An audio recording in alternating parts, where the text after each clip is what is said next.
네, 오늘 수요일, 제2의 수요일이죠. 우리가 사순절을 준비하면서 상징적으로 정말 회개를 의미하는 죄를 뒤집어 쓴다는 의미의 제2의 수요일을 시작으로 사순절이 시작이 됩니다. 올해 부활주일은 4월 5일 주일이고요. 그러면 정확하게 얘기하면 사순이라고 하는 말은 40일이라는 뜻이지 않습니까?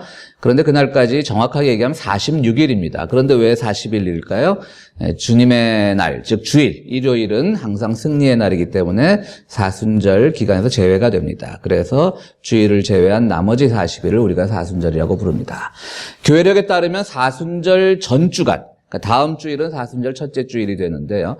사순절 전 주일은 오늘은 우리 한국교회에서는 잘 지켜지지 않지만 미국교회에서는 많이 지키는데요.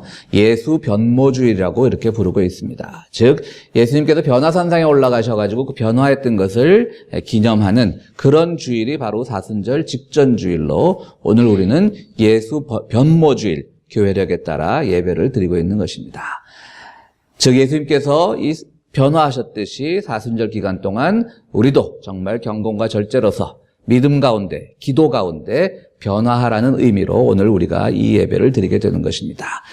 물론 우리가 가톨릭, 즉 천주교에 비해서는 우리 개신교의 사순절 전통은 그렇게 엄격하지는 않습니다. 천주교에서는 교인들이 얼마나 그것을 실제로 잘 지키는지는 모르겠습니다만은 사순절 기간 동안 육식도 하지 못하게 합니다. 결혼과 같은 일들도 하지 못하게 하고요.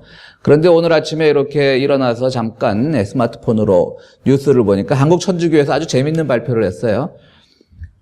이번 주 목요일이 한국으로 치면 설날입니다. 그런데 제2의 수요일은 또 수요일입니다. 그러니까 설날하고 사순절이 겹쳐버리는 거예요. 근데 우리 우리 설날에 모여서 육식 안 먹는 분들 없잖아요. 얼마나 그날 상들이 다 이렇게 푸짐합니까?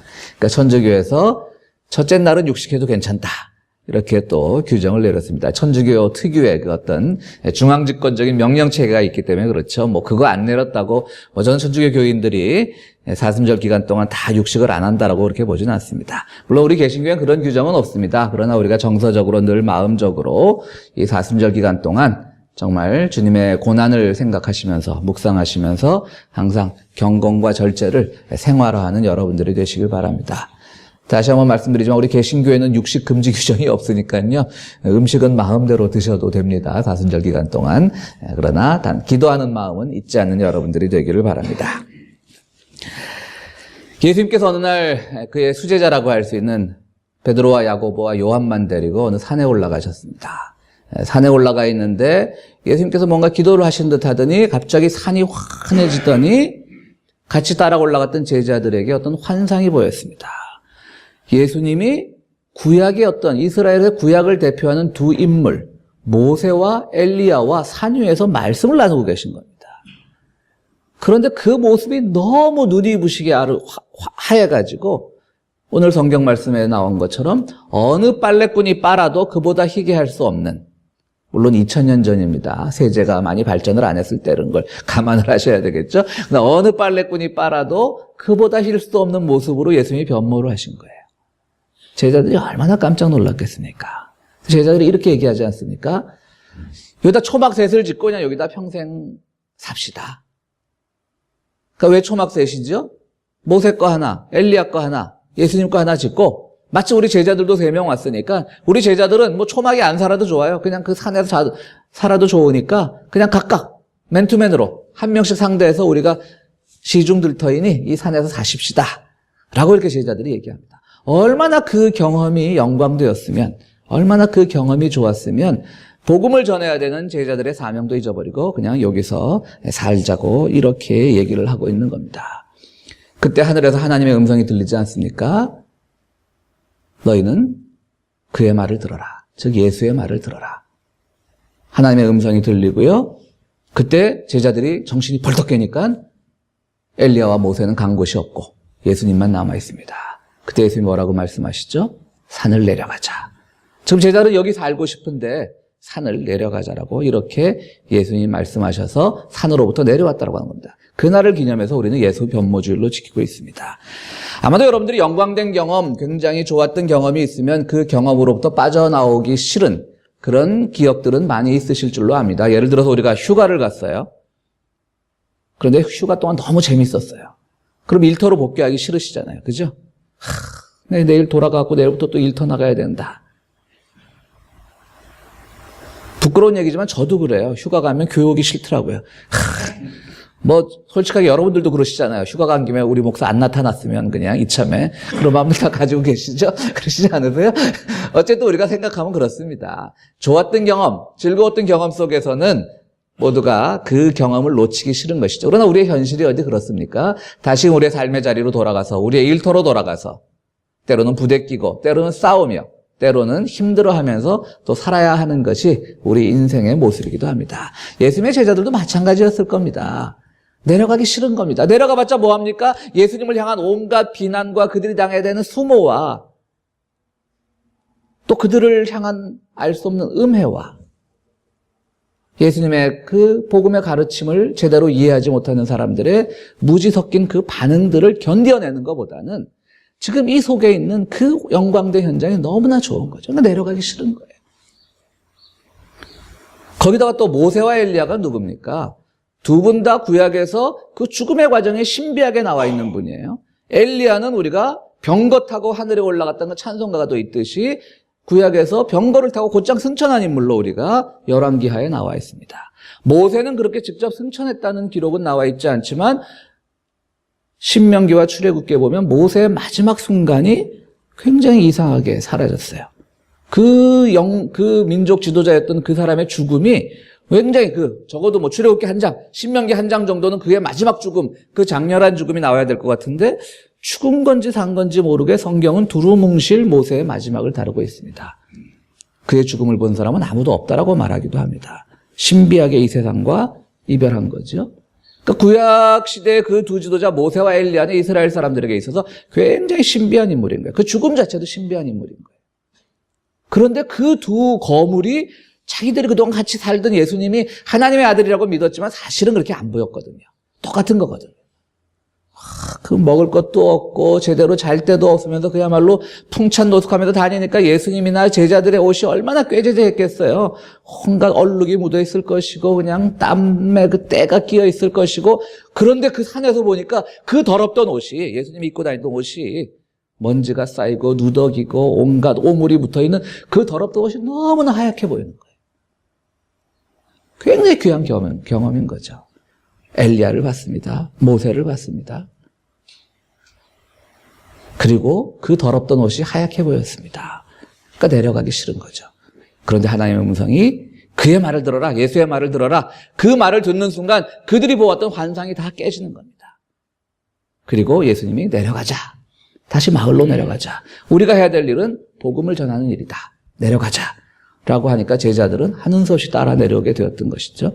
우리가 성경을 읽으면서 이런 본문을 보면 두 가지로 다 해석을 해야 됩니다. 하나는 우리가 하나님의 말씀이니까 그 변화선상 위에 진짜 모세와 엘리야가 나타났을 수도 있어요. 그걸 우리가 합리적인 기독교인이라서 굳이 그걸 부정할 필요는 없어요. 하나님의 권능으로 나타났을 수도 있어요. 그러나 또 한편으로 우리가 또 그 정황상으로 하나님의 말씀을 읽을 필요도 있어요.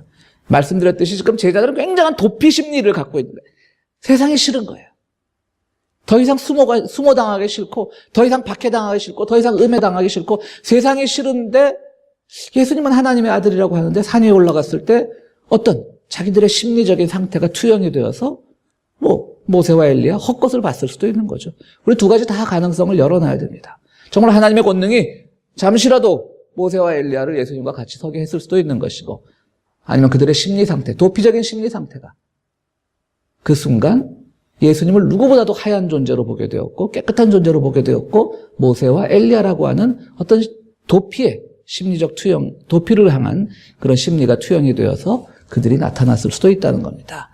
후자로 해석을 해도 여러분들 신앙 없는 거 아닙니다. 꼭 그냥 우리가 성경을 우리는 문자 그대로 믿는 것이 아니라 그 당시 정황상으로 믿어야 되기 때문입니다. 어쨌든 이들은 이제 내려와야 되는 겁니다. 우리 신앙이라는 건요, 하나님을 믿습니다. 영광된 거룩한 천국을 우리가 소망합니다.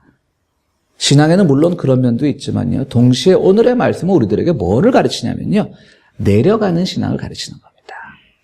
영광된 그 순간에 머물지 말고 우리가 해야 될 일이 무엇인가, 정말 우리를 향한 온갖 모략과 중상과 비방이 있는, 그리고 살아가기 위해서 우리가 어쩔 수 없이 부대껴야 되는 삶의 고난들이 있는 그 자리로 내려가는 것이 우리의 모습이 가장 빛날 때라고 주님은 가르쳐 주시는 겁니다.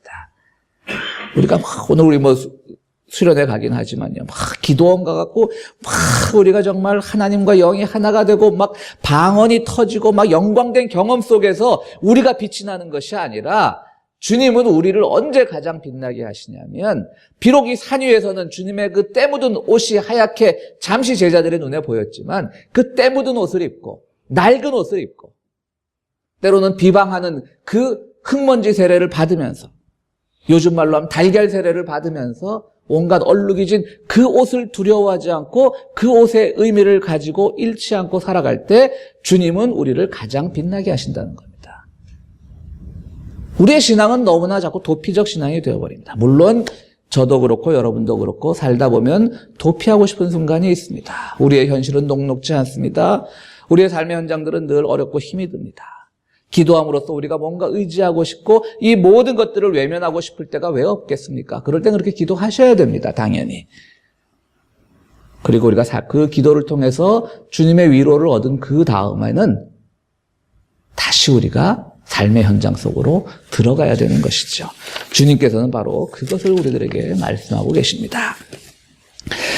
말씀드렸듯이 엘리야는요, 구약 시대에 이제 그 병거 타고 하늘로 올라간 그 인물로 유명하지 않습니까? 그런데 열왕기하 2장에 보면요, 엘리야와 엘리야의 수제자였던 엘리사의 이야기가 나옵니다.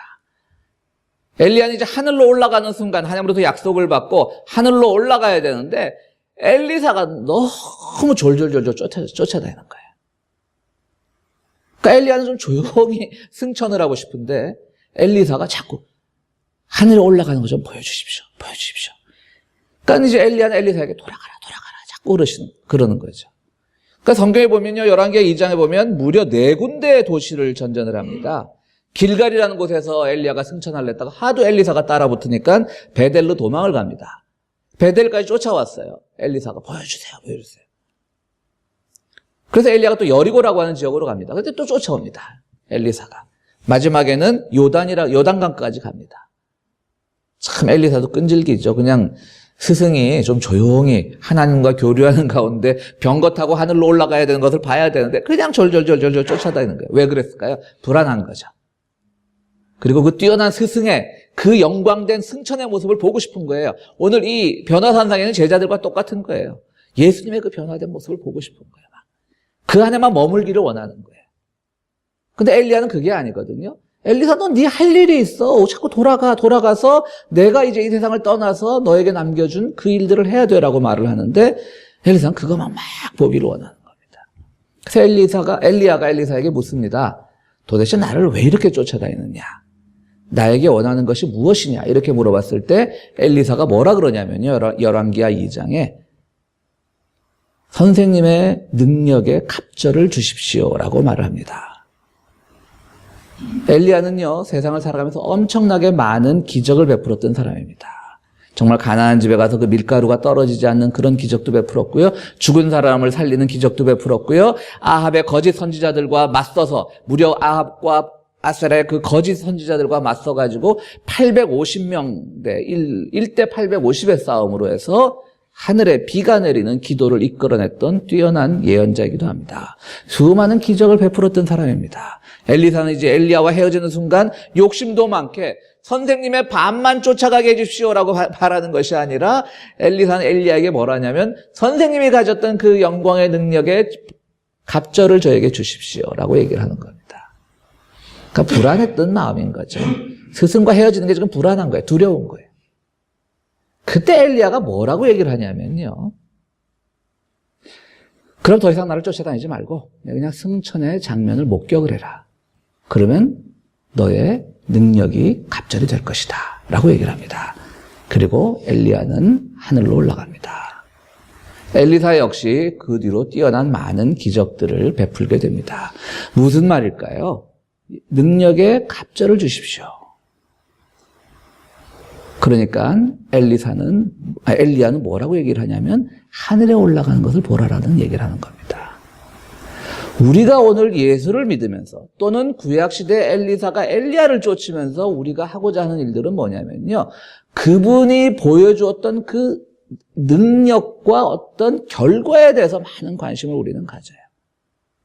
예수님이 쫙 사람을 낫게 하고 병자를 고치고 무리를 걷는 이런 수많은 기적들을 베푸시는 것을 통해서 우리 자꾸 그 능력만을 보기를 원하는 거예요. 그러니까 그분의 그 영광된 모습만을 보기를 원하는 거예요. 사람들 앞에 막 찬사를 받고 막 뭐 촥 말 한마디로 그냥 기적이 척척하고 뭐 수천 명의 음식을 먹고 이 모습만을 바라기를 원하는데 사실 변화산상 위에서 주님께서 보여주신 건 뭐냐면 그 영광된 모습, 변한 모습 그 자체가 아니라 오히려 다시금 세상 속으로 내려가야 된다는 것을 제자들이 깨닫게 되기를 바라는 것이죠. 그리고 예수님은 바로 변화산상에서 보여주신 것은 모세와 엘리야라는 그 두 사람의 상징을 통해서 나도 곧 이 세상을 신비한 방법으로 떠날 것이다. 즉 십자가에 달리셨다, 부활하셨다, 승천하신다는 것을 암시하고 있는 거예요. 그러니까 나는 떠나니까 나에게 있어서 내가 베풀었던 모든 그런 능력을 본받으려고 하지 말고 내가 십자가를 질 수밖에 없었던 그 이유를 깨닫고 삶의 현장으로 내려가라고 얘기하는 겁니다. 엘리사에게도 바로 엘리야가 그 말을 하는 겁니다. 나는 이 세상을 떠난다. 이것을 봐라. 그럼 네 능력이 갑절이 될 것이다. 그런데 그 능력의 갑절이란 건 뭐냐면 엘리사 역시 고통당하고 고난당하는 그 삶의 현장으로 들어가는 것이 바로 능력의 갑절을 받는 것이라고 그렇게 얘기를 하는 겁니다. 바로 우리가 사순절을 기다리면서 주님의 말씀을 받아들여야 되는 이유는 바로 그것입니다. 우리가 주님을 믿고 따르는 것은 주님께서 이 세상에서 사역하실 때 베풀어 주셨던 정말 말 한마디로 안수 하나로 손짓 하나로 보여주셨던 그 기적을 믿기 위해서 따르는 것이 아니라 우리가 주님을 따르는 이유는 그분이 가셨던 그 고난의 길이 우리에게 주어진 길이라는 것을 믿고 따르고 그대로 실천하기 위해서 가는 것입니다. 그렇기 때문에 사순절 기간 동안 우리에게 변화가 필요한 것이고요. 그 변화를 바로 예수님의 산상에서의 변화를 따라서 그 메시지가 주는 것을 우리 변화의 메시지로 받아들이라고 하는 그 뜻이 담겨져 있는 것입니다. 여러분, 변화라는 말은 참 좋은 말입니다. 우리 교회 다니면서 우리 교회는 변해야 삽니다. 뭐든 다 그러죠. 정치하는 사람들 우리 정당은 변해야 삽니다. 대한민국이 변해야 삽니다. 미국이 변해야 삽니다. 참 변화라는 말 많죠. 좋은 말입니다. 당연히 변화돼야죠. 정체되어 있는 것보다는 변화되는 것이 낫습니다. 그러나 우리 기독교인들에게서도 이 변화라는 말이 때로는 굉장히 잘못 사용되고 있는 경우가 많이 있습니다. 여러분들 긍정이라는 말 아시잖아요. 그죠? 얼마나 많은 사람들이 긍정의 힘, 긍정의 힘 가지고, 조엘 오스틴 같은 목사는 긍정의 신앙 그래가지고 이게 어디 신입 사원들 교육 연수원 강사 얘기인지 설교인지 구별도 안 되잖아요. 여러분, 미국에서 긍정이라고 하는 이 긍정의 마인드가 언제 생긴 줄 아시죠? 미국 경제가 어려워지면서 대규모 회사들이 사람을 무단 해직을 대량 해직을 합니다. 그러면서 이것은 어떤 경제 구조를 잘못 파악한 그 회사의 높은 사람들의 책임인데 그 모든 것을 사원들한테 떠맡기고 사원들을 다 자르잖아요. 자르는데 얼마나 그럼 반발이 심하겠어요. 그러니까 회사에서는 이 심리학자나 이런 사람들을 고용해가지고 사원들 재교육을 시킵니다. 해고 사원들. 회사는 떠나게 하되 반발을 최소화하기 위해서 재교육을 시키는 거예요. 그래서 긍정의 마음을 심어주는 거예요. 이건 네가 잘못해서 그런 거야. 네가 자기 개발을 안 해서 그런 거야. 여러분, 우리가 긍정 하는데요. 그 긍정에 엄청난 이런 음모가 숨어 있는 걸 알아야 됩니다. 우리 교회 도서관에도 긍정의 배신이라는 책이 있습니다. 근데 변화도 마찬가지 같아요. 변화도 물론 말씀드렸듯이 긍정이라는 것도 분명히 좋은 의미가 있죠. 그러나 그 모든 것을 긍정을 가리키려고 하는 사람들이 왜곡된 마음으로 가르치는 거예요. 자꾸 사회의 어떤 구조적인 모습을 보려고 하지 마. 네가 무능했어. 네가 좀 긍정적인 마인드를 가지고 앞으로 열심히 살아봐. 그러면 네 인생도 좋아지고 사회도 좋아질 거야. 그러는 거예요. 속이는 거죠. 물론 우리가 개선해야 되고 고쳐야 될 부분이 있지만 또 사회의 엄청난 구조적 모습도 우리가 개혁해야 될 마음을 가져야 되는 거잖아요. 근데 우리 자꾸 개인한테만 뒤집어 씌우는 게 긍정의 마인드예요. 근데 변화도 마찬가지 같아요. 최근에 어떤 아는 분한테 이런 말을 들었습니다. 우리가 이름만 되면 알만한 어떤 교회 목사님이 신도도 많은데 뭐 그렇게 변화가 필요한지, 우리 교회는 변화가 필요합니다. 그러고 막 설교를 하면서 이런 예화를 들었다 그래요. 그래서 이제 저한테 이제 어떻게 생각하시느냐, 뭐 이런 말씀을 하시더라고요. 그러니까 이제. 근데 이제 그건 그분만의 설교가 아니라 모든 목사들이 우선 경제신문 같은 데서 읽은 것들을 예화로 많이 씁니다. 자, 예를 들어서 제가 이렇게 설교한 겁니다. 제 설교 아닙니다. 예를 들어 설교하는 겁니다. 우리 평화의 교회는 변해야 됩니다. 변하지 않으면 실패합니다. 여러분들 코닥 필름 회사를 보십시오. 변화 안 해서 실패했습니다. 그다음 노키아, 여러분들 이 셀폰 회사 아시죠? 핀란드에 잘 나가다 이 스마트폰 시장을 못 쫓아가서 뒤처졌잖아요. 노키아를 보십시오. 변화 안 하면 실패합니다. 우리도 변해야 됩니다. 제가 그렇게 설교하면 여러분들 아멘 하실 거죠. 근데 실제로 우리가 뭘 변화해야 되는지 잘 모르잖아요. 어떻게 변화하자는 얘기지? 여러분들, 우리 교회에서 말하는, 신앙에서 말하는 변화와 기업체에서 말하는 변화는 다릅니다. 기업체에서 말하는 변화는 노키아가 물론 실패했습니다. 코닥이 실패했습니다. 뒤처졌습니다. 그래서 어쩌라고요? 기업체에서 말하는 변화는 성공하기 위해서, 더 잘 나가기 위해서, 이기기 위해서, 많은 것을 가지기 위해서 변화해야 된다는 걸 주장한다면, 우리 교회에서 말하는 변화는 오늘 변화산상에서 주님께서 제자들에게 보여주신 것, 승천하던 엘리야가 엘리사에게 보여주신 그 변화의 모습은 뭐냐면 오히려 십자가를 향해서 변화되는 겁니다. 세상의 변화는 살라고 변화하는 거라면 우리의 변화는 죽으라고 변화하는 겁니다. 여러분들, 우리는 죽으라고 변화하는 겁니다. 더 잘나지기 위해서 변화하지 마십시오. 더 십자가에 가까이 가기 위해서 변화하라는 겁니다. 야, 내가 남보다 뒤처져갖고 어떤 세상의 상황 판단을 잘못해갖고 우리 회사가 망하게 됐구나. 이 변화에 실패했구나. 그게 아니라 예수님을 따라가라는 겁니다. 온갖 모욕과 순환에도 불구하고, 음해에도 불구하고, 박해에도 불구하고 지치지 말고 예수님이 가르쳐 주신 것이 무엇인가를 생각하면서 그 길을 따라가라는 겁니다. 그게 바로 우리가 말하는 변화의 요체이고 핵심인 겁니다. 우리나라 기업 삼성도 뭐 오래전에 이건희 회장이 뭐 와이프 빼고 다 변화해라, 다 바꿔라. 물론 삼성이라고 하는 기업이 한국 경제에 영향을 미친 것도 물론 크고 많지만 오늘 가장 골치 덩어리 회사가 되지 않았습니까? 마치 저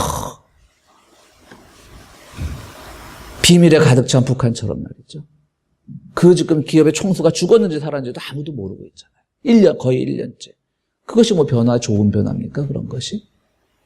그렇진 않다라고 하는 것이죠. 우리 기독교의 변화는요, 성공하기 위한 변화가 아닙니다. 여러분들 죄송하지만.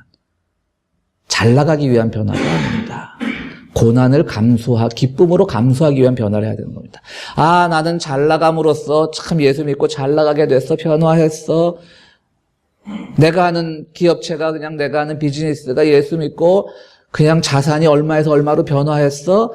이게 우리가 말하는 변화가 아니라고 하는 것이죠. 우리의 변화는 내가 더 낮아졌어. 내가 고난을 더 감수할 수 있는 힘이 생겼어. 내가 더 십자가의 의미를 깨달을 수 있는 힘이 생겼어. 내가 저 변화산상 위에서 예수님의 영광된 모습을 보고 거기에 머물려고 했는데 예수님께서 내려가라자. 우리 같이 내려가서 다시금 땀에 절은 그 현장으로 가자라는 그 말씀을 내가 이해할 수 있게 됐어. 글로 난 변화를 했어.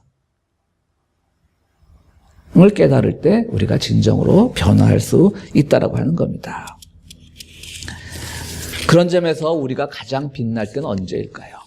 오늘 주님께서는 제자들 앞에서 정말 화려한 모습을 보여주셨지만 어느 빨래꾼도 그보다 희귀할 수 없을 만큼 하얀 옷으로 변화되었고 구약의 거물인 모세와 엘리야와 함께 이야기를 나눌 만큼 놀라운 변화의 모습을 보여주었지만 예수님이 선택한 것은 내려가자라는 것 아니었습니까?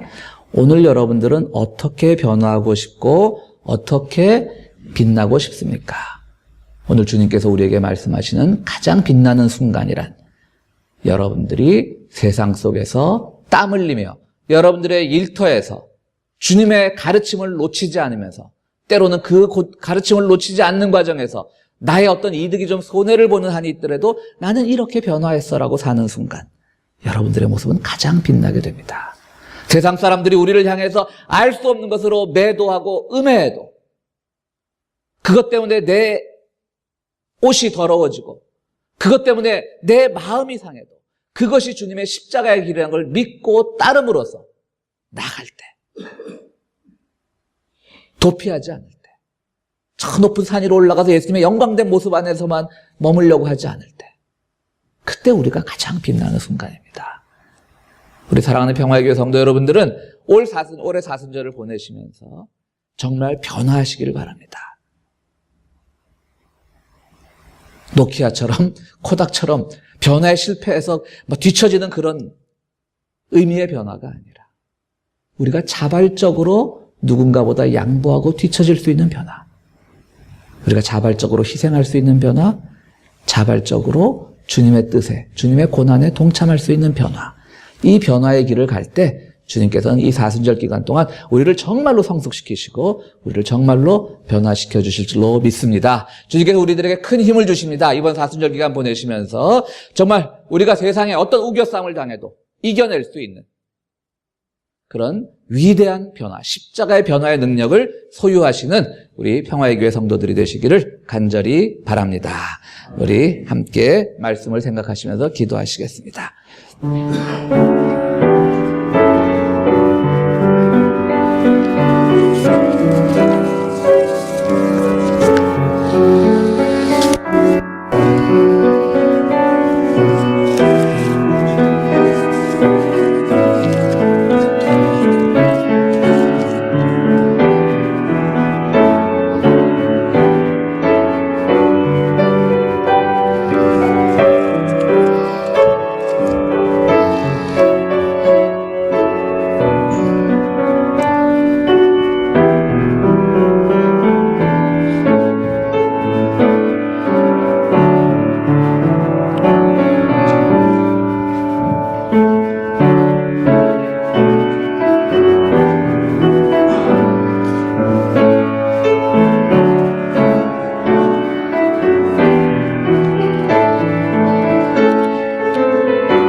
거룩하시고 자비로우신 하나님, 주님께서는 늘 우리 눈앞에 영광된 존재로 계시지만 정말 너무 눈이 부셔서 우리가 제대로 바라볼 수 없는 존재로 계시지만 정작 주님께서 우리에게 빛나기를 원하시는 그 순간은 우리가 삶의 현장으로, 진리의 현장으로, 주님의 뜻을 실천하는 현장으로 가는 것을 우리가 믿기를 원합니다. 우리 믿음이 약해서 때로는 우리가 놀랍게 변화되기를 바라고 놀랍게 영광스러운 자리에 머물고 싶을 때도 있지만 주님께서 우리를 통하여 진정으로 바라시는 빛나는 모습, 땀 흘리며 우리의 일터에서 노력하며 때로는 온갖 질시와 거짓 속에서도 주님의 뜻을 따라가려고 우리가 묵묵하게 그 길을 가는 것, 그 속에서 우리의 모습이 가장 빛날 줄로 믿습니다. 이제 이번 주간 시작하는 사순절 기간 동안 우리를 가장 빛나게 변화시켜 주시옵소서. 진정한 변화와 성숙을 경험하는 우리가 되기를 원합니다. 주님 함께하여 주시옵소서. 주의 전을 찾을 때 귀한 예물을 가지고 나온 손길들이 있습니다. 주님, 이 손길들마다 주님 기억하시고 그들을 삶의 현장에 친히 찾아가셔서 위로하시고 또 선한 방향으로 인도하여 주시옵소서. 드리는 손길 위에 주님께서 주신 은총이 늘 풍성할 줄로 믿사오며 예수 그리스도 이름으로 기도하옵나이다. 아멘.